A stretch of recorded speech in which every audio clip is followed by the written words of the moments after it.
In retrospect, it's pretty amazing that Barack Obama got as far as he did. In 2004, the summer of 2004, Barack Obama gave the keynote address at the Democratic Convention in Boston. And when he walked to the podium, probably only a small percentage of people in the room knew how to pronounce his name. He was totally unheard of. No one knew Barack Obama. At the time, he was a state senator in Illinois. 4 years later, he once again spoke to the Democratic Convention, but this time as the nominee. Meteoric doesn't begin to describe it. How did this happen? Well, the outlines are fairly well known, though rarely talked about. A small group of Democratic donors, mostly in Chicago, decided that Barack Obama was their guy. He was the vessel for their ambitions. They paid for his campaign. They paved the way for his rise.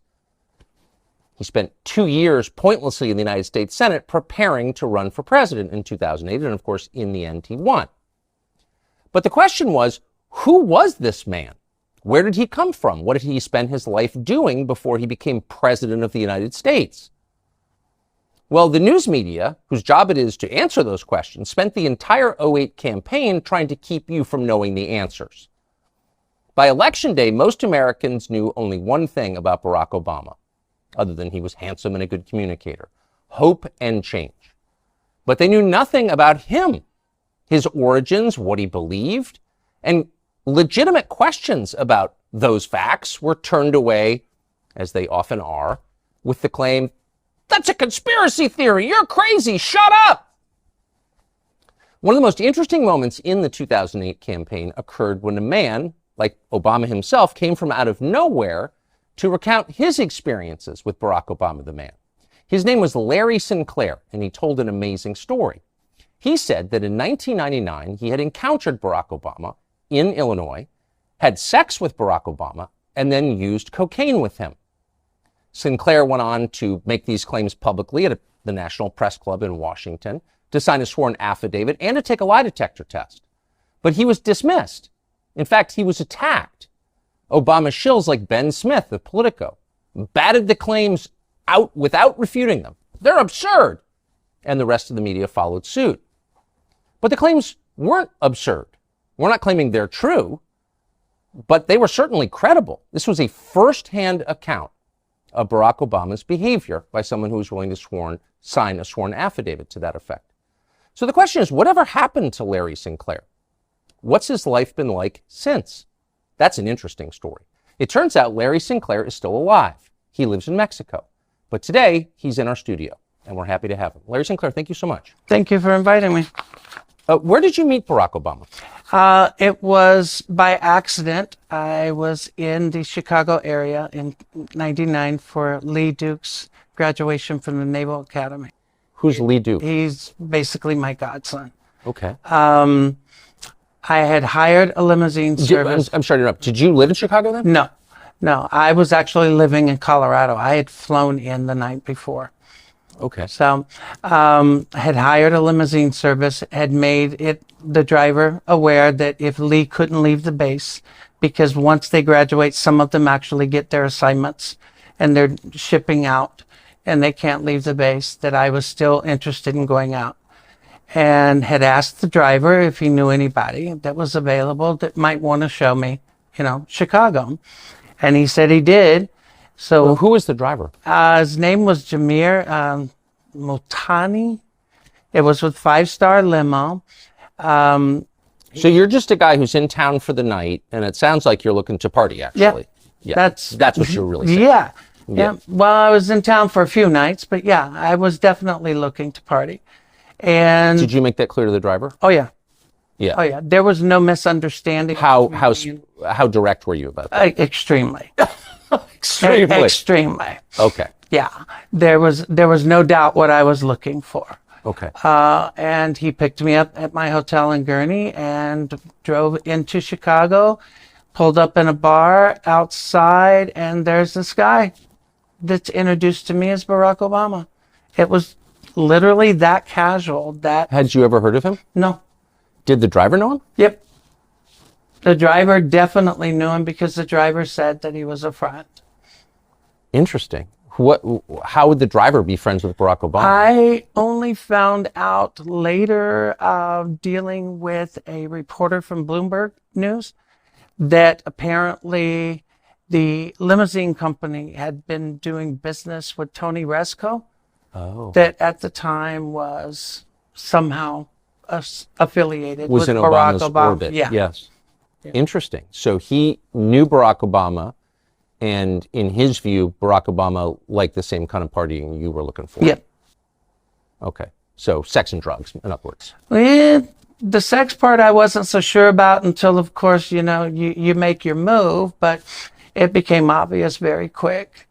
The coke part I thought was interesting because of the way that I had brought it up. So I'm stepping on your story. So you pull up, and I apologize. So you pull up to this bar. The driver is basically scouting some dude for you to hang out with. Correct. There's this guy, Barack Obama. Have you ever heard of Barack Obama? Never. Okay. Never. We're having drinks. I mentioned the fact that I could use something to wake up. I was extremely exhausted. So you went into the bar? Yes, sir. What kind of bar was it? I'm trying to remember. I've been trying to remember the name. I know that the glasses had 3 X's on them, because I remember taking one home for a friend of mine. But I mean, generally characterize it. Was it working class bar, no, gay bar, strip upscale. bar? It was upscale, quiet. Wasn't really that really didn't have a lot of energy to it. It was more relaxed, more like a lounge as opposed to somewhere where people would go and get loud and crazy. Yeah. Which made it easier to talk. But like I said, when I brought up the fact that I could use something to wake up, he immediately knew what I was referring to, had made it clear that I was looking for coke, and I really was, and had made the suggestion that he knew where we could get it, and we left to go get it. Interesting. Did he say what he did for a living? Nope. I had no idea that he was a representative in the Illinois House. I had no idea he was in politics. I just knew that he was supposedly married and at the time was going through some issues with the marriage. He said that? That was made clear, yeah. Huh. Did he say what kind of issues? No. Do you remember? No. So you said, I'm looking for someone to wake up. He knows you're referring to cocaine.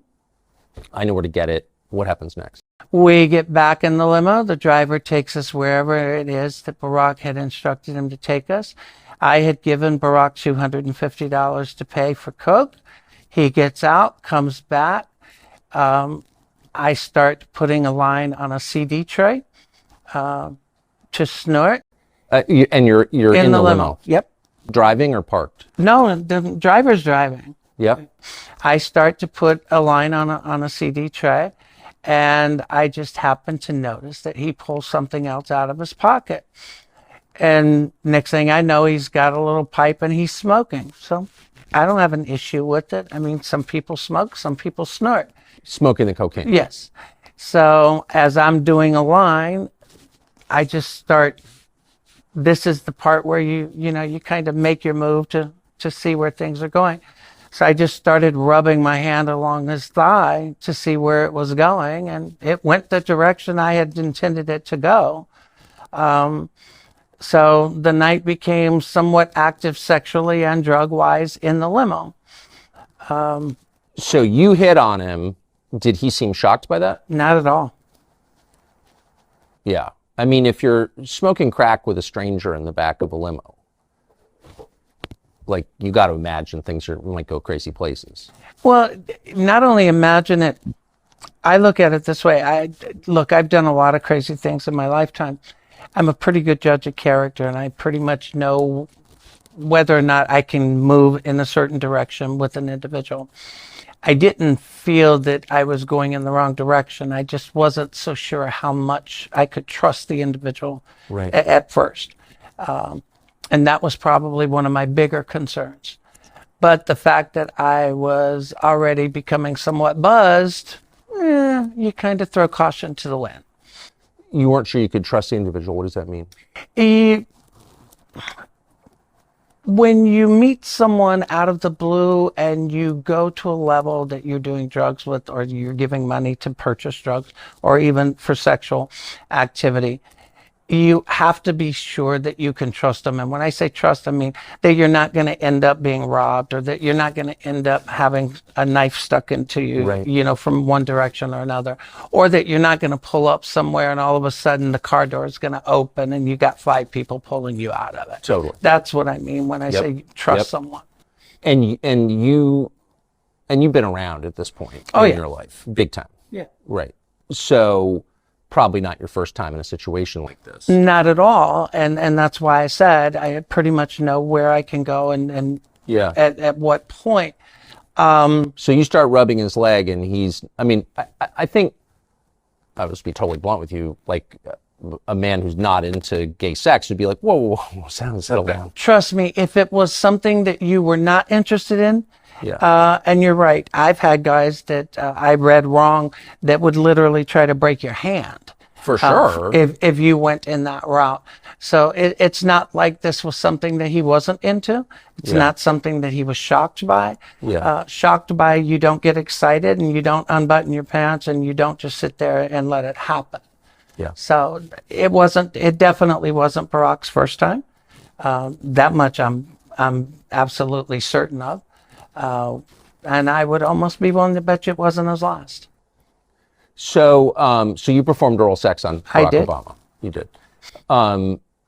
In the driver's up front, Yep. and he's cool with this. The driver has the partition up. He didn't have a problem with it. He didn't put it down for any reason. I mean, he kind of set up the whole thing for this in the first place. Exactly. And I have a funny feeling he had no bones to pick with it as far as what took place in it. Yeah. So what happened after? Afterwards, I actually went back to my hotel. I had specifically asked that he drop Barack off first, but for some reason he and Barack chose that they would drop me off at the hotel first and then he would take Barack. So Barack actually made the drive out to Gurnee, which is a suburb outside of Chicago, to the hotel for me to be dropped off. What hotel was that? It was the Comfort Inn in Gurnee. Ooh, that sounds depressing. Well, you have to remember it was 99. Yeah. No, And it was close to the Great Lakes Naval facilities. yeah. But I got dropped off. They left. The next day was somewhat interesting because he ends up showing up at my hotel room, which I thought was somewhat weird, but He wanted some more. Mm-hmm. So when you say he showed up, he showed up. I mean, I had no warning. I was in the room. There's a knock on the door. I open the door and he's standing there. And he's standing there with more Coke, and he comes in, and it was just like a quick, rehash or rerun from the night before. exact same program. Exact same program. Was he smoking again? Yep. So Barack Obama smokes crack, and then you perform Yep. oral sex on him. And like I said, the only reason I had come out about it is I had reached out to the campaign even in 2007, only because I saw all these kids getting excited about it. Okay, wait. So how did that end? Like, Same way. You get off, you finish smoking, you leave. thanks, bye? Mm-hmm. Huh. What did you think of him? I thought it was interesting. I thought he was definitely a con. But, What do you mean by that?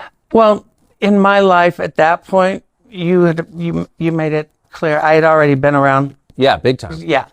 So, when people are doing things because they actually really enjoy it, or they're sincere, or they're looking, for Yeah. a connection, or they're doing something because they're looking for an in, or they're looking for a hook, or it's a game. Yeah. So for me, I felt that it was a game for him. It was like, okay, what am I going to get out of it? Or is there something I can get out of it other than just, the sexual part? Right. And lucky for me, I wasn't going back to Chicago anytime soon, so it really didn't matter. So you were left with a bad taste in your mouth. Something, yeah. Yeah. Did you talk to him again? I did not. In fact, And did you have any idea, even though you had sex with him twice, you did cocaine with him, watched him smoke crack twice, you had no idea who he was? I had no idea who he was until I'm sitting in my house in Tequila, Nayarit, Mexico in 2004, and he walked on that stage In Boston? in the DNC convention, and I literally hit the floor. I just hit the floor and was. Wait, so you're watching the Democratic convention from Mexico? I was and the guy laughing. that smoked crack in your comfort inn with you, I was laughing so hard. and you were sure it was him. I was absolutely positive. How? I don't forget people I've met. I don't forget people I have spent time with. I just don't.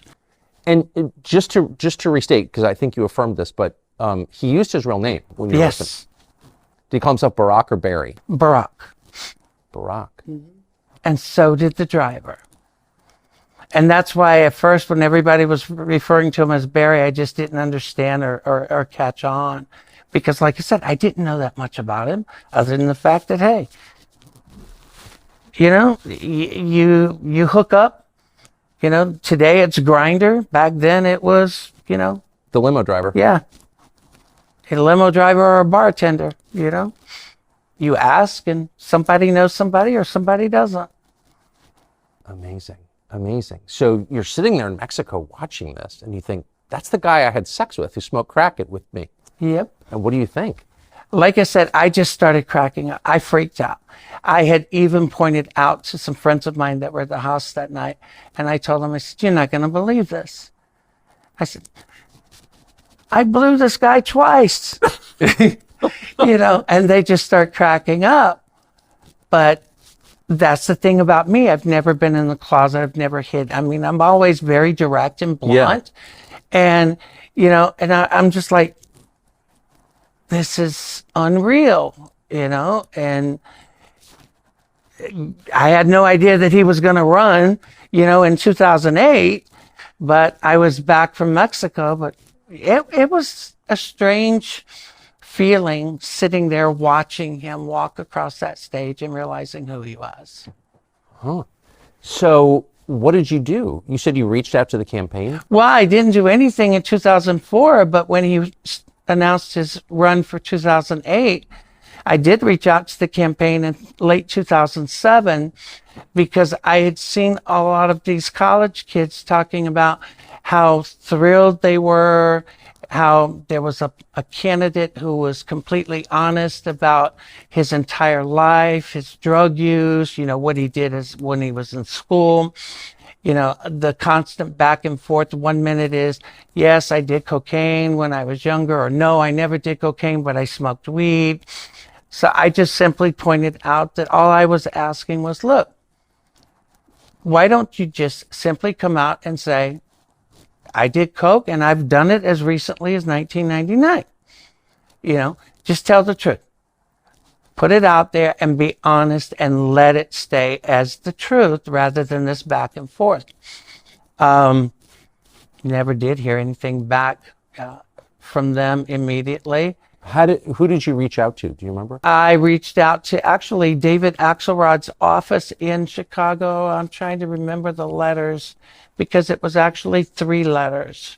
And did you say, I had sex with Barack Obama? This is the interesting part. My first contact with the campaign never mentioned the sex whatsoever.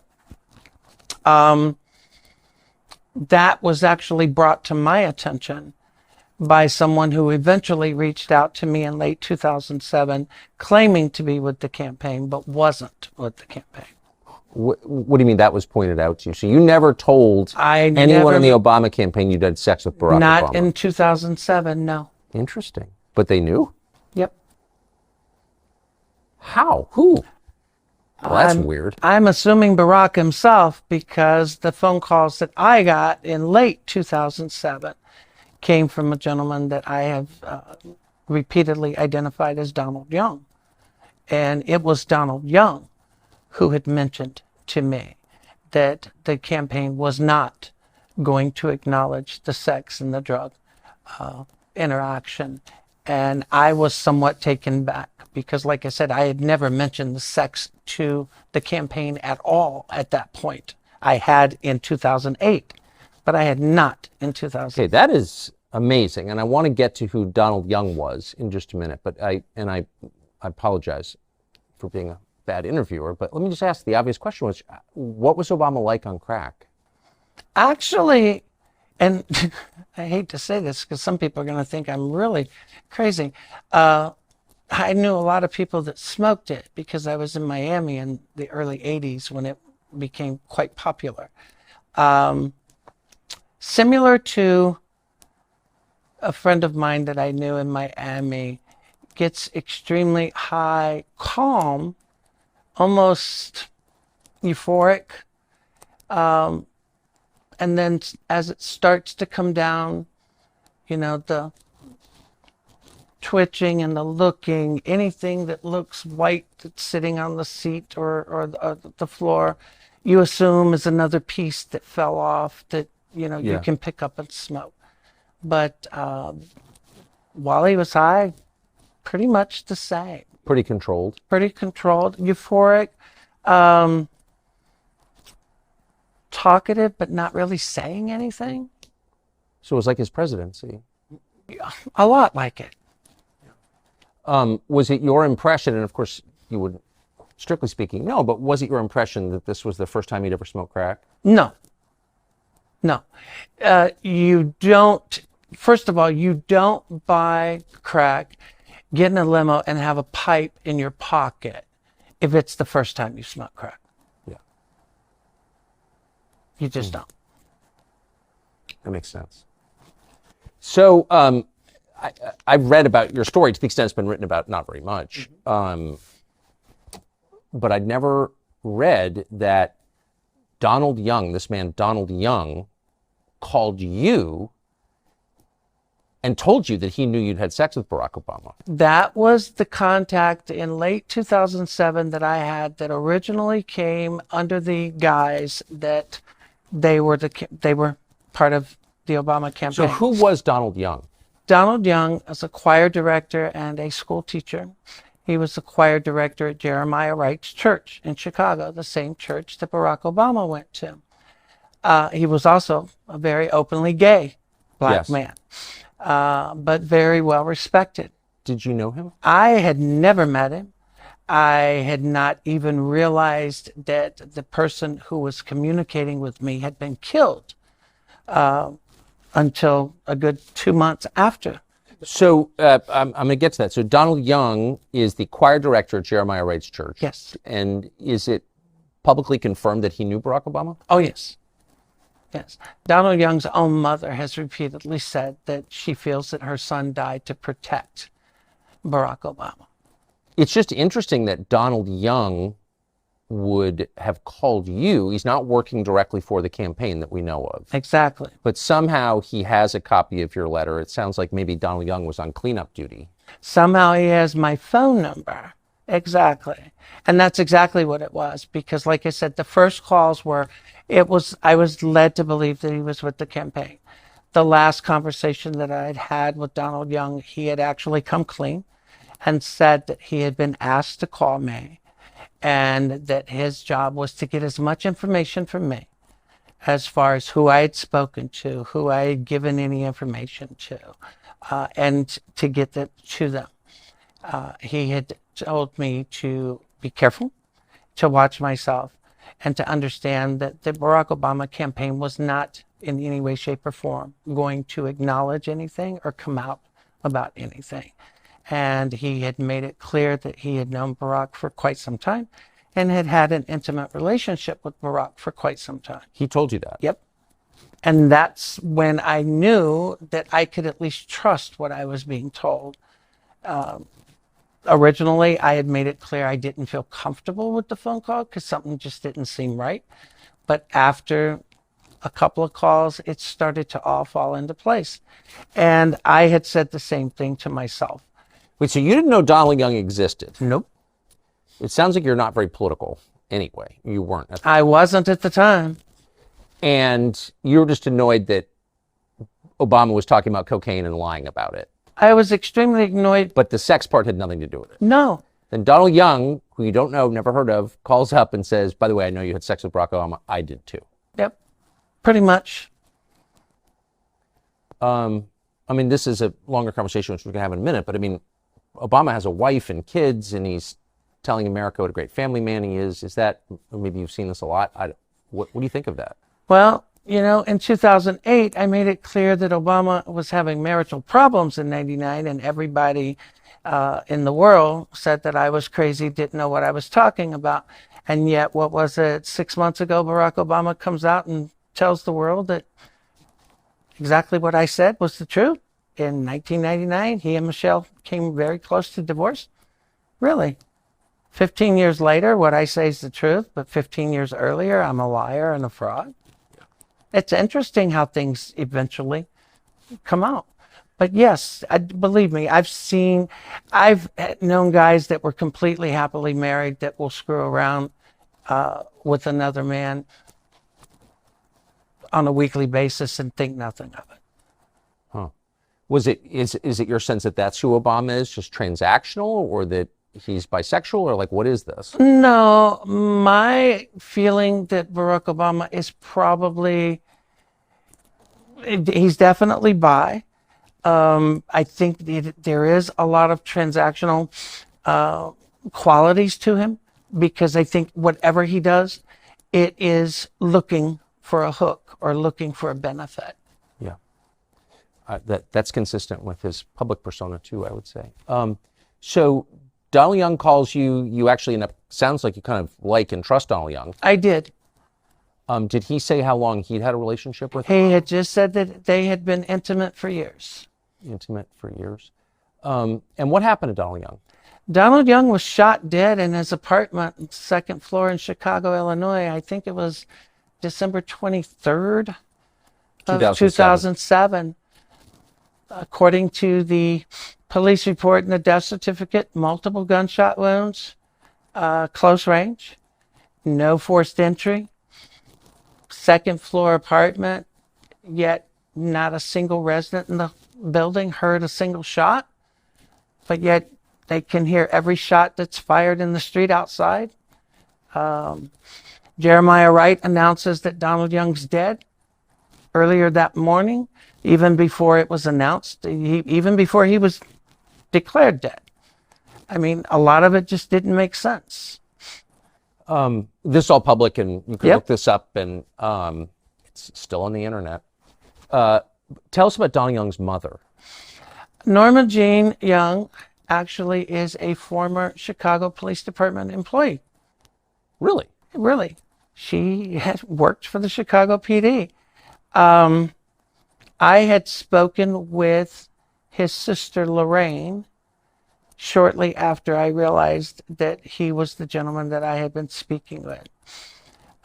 There were people at the time that were attempting to have Lorraine and other members of Donald's family file criminal complaints against me with Chicago because they wanted me arrested. They were trying to get the family to say that I was trying to con them or something.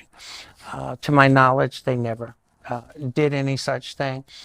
But at the same time, I continue to respect Lorraine and the rest of the family.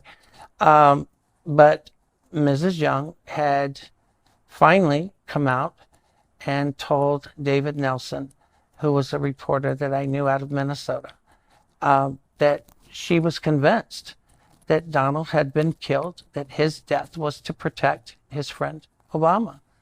And she confirmed that they had, in fact, been extremely close for years.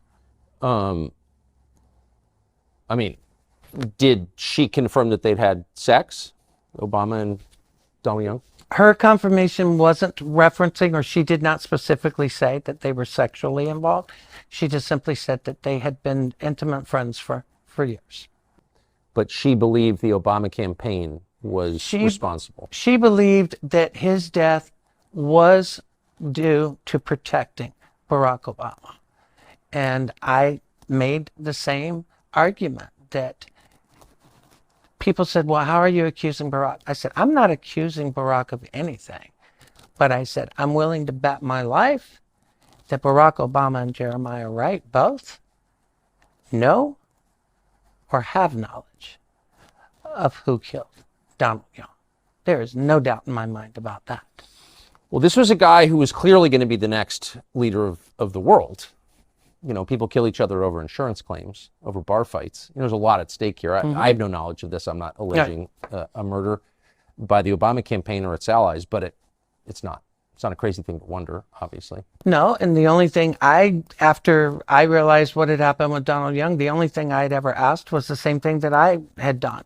And I said, you know, if you want to accuse me of being crazy, you know, release your phone records. You know, turn over your phone records from your phone in '99. Turn over your phone records for the last year. I mean, it's that easy. If you've got nothing to hide, it's not like they're going to be made public. Turn them over to authorities. Let them investigate. Let them look. But no.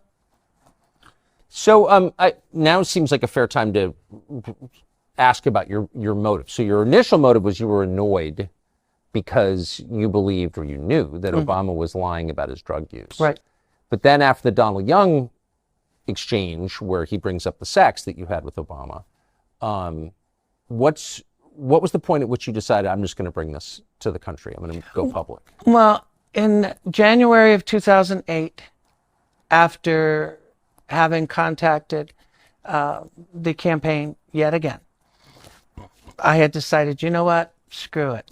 I'm just going to make a YouTube video and put it up, which I did.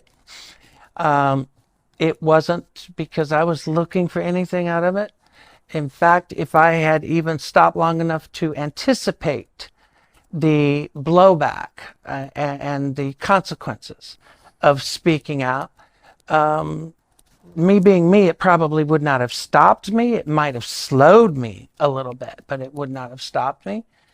But I figured if you're going to call him out, you can't call him out on part of it. And people said, well, why didn't you just talk about the drug use and leave the sex out? And I said, because if I said he just used drugs and then you found out later it was drugs and sex, you would accuse me of lying because I didn't mention the sex. So my opinion was, if you're going to tell the story, then you tell the whole story and let the chips fall where they may. So that's exactly what I did. And so you made a YouTube video. By the way, I looked for it last night. I couldn't find it. That's because YouTube gave access to my account to someone shortly after the polygraph test. And I was never given access back to it before the video was actually deleted. Are you serious? Oh, yeah. YouTube gave access to the account and the video was deleted. Microsoft gave access to my Hotmail account and all of my emails were circulating the internet, and vacation replies were set up on my email telling people that I was busy giving blowjobs and would get back with them when I was done. And oh, yeah. Man, they wanted Obama to be president. Yep, and they wanted me to be the biggest fraud and nutcase that ever existed. So I got to ask you, I mean, you know, I wasn't there. I can only assess what you're saying. I don't see any obvious motive for you for gain, financial gain. You're not going to get rich doing this. And in fact, you haven't. You've gotten impoverished as a result of it. But like, if I'm a reporter, well, I was a reporter at the time. I remember thinking, well, that's an interesting story. But it seemed like nobody in the media wanted to follow up with you. And some people, like Ben Smith at Politico, who's a liar and a shill posing as a journalist, I reread the piece last night that he wrote saying, oh, it's ridiculous. Right off the first graph, it's ridiculous, these claims. Well, I think I have an answer for why a lot of reporters did not want to follow up. And I think it would have something to do with what David Axelrod told a old Chicago Sun-Times reporter, or no, a Chicago Tribune reporter, John Crutzen. Axelrod had been a reporter in Chicago before he went into politics. Well, John Crutzen worked for the Chicago Tribune, and John Crutzen actually came to Duluth, Minnesota and sat down with me and talked with me. And John Crutzen had told me point blank that before he had flown out, that he had spoken to Axelrod, and that Axelrod had told him that they were aware of who I was, and that it was their intentions to destroy me, and that if any reporter had mentioned me to them, they would be completely cut off, and that outlet would be completely cut off from access to the Obama campaign for the duration of the year. So I think that had a lot to do with why reporters didn't bring things up to the campaign, because everybody wanted access to, the new savior. Nobody wanted to be blackballed and denied access to a historic campaign. Yeah, but I mean, if it's the guy's running for president and credible information comes out that he's smoking crack and having sex with dudes, I mean, that seems like a story. Well, it would be a story if the media really cared about telling people the truth about anything. Yeah, they're liars. And that Ben Smith is a liar.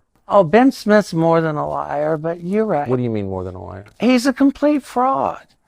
Ben Smith, I hear people talking about grifters. Ben Smith to me is a grifter. Ben Smith wrote an article saying that I had a 27-year Criminal history. Career criminal. And the funny thing is if you look my criminal history up, which I've published myself and provided from day one, my criminal history goes from 1980 to 1986. And everything I've ever done, I've owned it. I've never wasted taxpayer money. And any sentence I've ever been given, I've served. But he also said that I was a fugitive, that I was avoiding prosecution, I was trying to prevent from going to jail. None of that was true. But the media ran with it. Even Greta linked to it and said that people asked me why I would not interview Larry Sinclair. This is why. And she linked to Ben Smith's article. And notice his article was published right when I was preparing to do the press conference at the National Press Club. But hey, the National Press Club, so-called beacon for freedom of the press, they were just as involved in trying to keep the story from ever being. It's interesting. I watched the other night, I watched your entire National Press Club appearance, and in it, you detail your intersections with law enforcement exhaustively. Yep. Every time you've been arrested, you explain it. Every time you've done time, you explain it. So you didn't, from what I could tell, hide your past. No. Why? You can't. I mean, I've never hidden my past in regular everyday life. Why would I hide it in something like this? So, I mean, you're the only person on this set who's had sex with Barack Obama. So I think you're, I don't know, expert on Obama, but you know more than most people. What's your assessment of him now? I think he's the same grifter that he's always been. I think he's still very power hungry. I think Obama is calling the shots in the current Biden administration more than people are willing to admit. I think Obama is hell-bent. I had made a statement during that press conference that I felt that Barack Obama being elected was going to push race relations in this country backwards 50 years. I am absolutely positive I was. Yes, I think you've been vindicated on that. Because race relations in this country has not only gotten pushed back, but everything's about race now. Everything is about victimization now. It's interesting though. He's obviously a race hater, very anti-white, but he had sex with a white man. So you have to ask, like, is that real? Oh, for him, of course. I would be willing to bet you I'm not the only white person he's ever had sex with, or male anyway. Yeah. But hey, he's got what he wanted.